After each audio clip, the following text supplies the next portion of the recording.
waxaan la aamusay farxadda waaye sababtoo ah maanta waxa ay dhashay wiilkayga tobnaad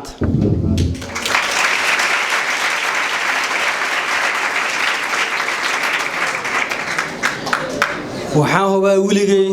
wiil liita ima dhalan wiil daciifa ima dhalan waxay dhalan jiray aan hubaa wiil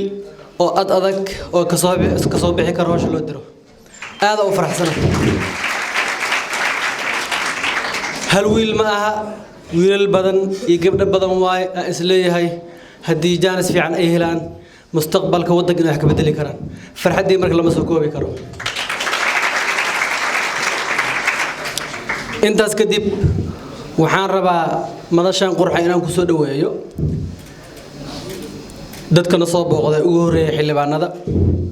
xildhibaan Jibriil iyo asxaabtiisa dadka ka socda dawladda ugu horeeyay Professor Ismaaciil Professor Abshakuur waalidiinta ilmaha dhalay marti sharaftana soo booqatay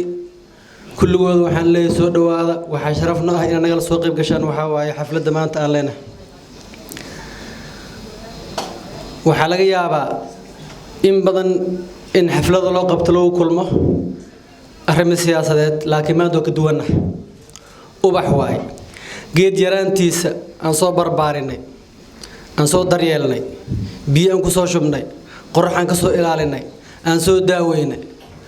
maanta markuu ubax uu keenay u soo iftiimay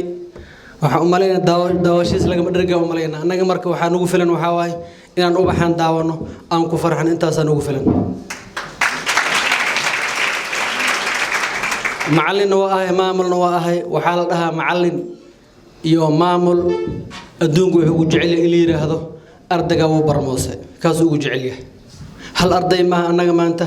meesha wax noo fadhiyo waxa waaye 100 arday haday iskaashadaana waddanka hogaamin karo marka farxadeeda lama soo koobi karo waxaan la wadaa farxadeeda ardada ubaxyada meesha fadhiyo qalin jibiyay iyo waalidkooda aad u faraxsanahay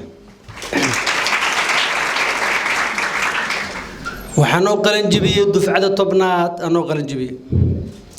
frontier waxa la soo aasaasay 2012 aan bilaawna duruus inaan dhigno waagaas ilaa hadda waxa laga joogaa dhowr sano dufcada tobnaad maanta noo qalin jibisay aan sagootinayna waanu hubnaa hadda magaalo aan ku fasaxno inay wax kiiri karaan aad u hubnaa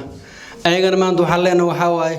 ordaha shaqataga suuqa gala laakiin isma dhaafin markas waxay ahaanayaan ilmiheen aan jecelnahay insha Allah taala kaas ay ahaanayaan arday badan ka baxday